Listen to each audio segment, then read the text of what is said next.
আপনারা শুনেছেন এবং আজকে গতকালই রাতে আপনারা মিডিয়া প্রেসের সাথে বঙ্গবন্ধুর কন্যা যে ঐতিহাসিক যে প্রেস মিডিয়া প্রেসের সাথে যে বক্তব্য রেখেছেন সেইটিও শুনেছেন। কোন ষড়যন্ত্র কোন চক্রান্ত আমাদের অগ্রযাত্রাকে ব্যাহত করতে পারবে না।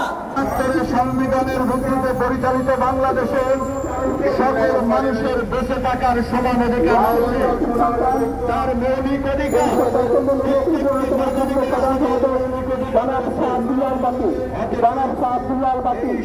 ব্যবস্থা এবং বৈষম্য বিদ্যমান আমরা দেখতে পাই।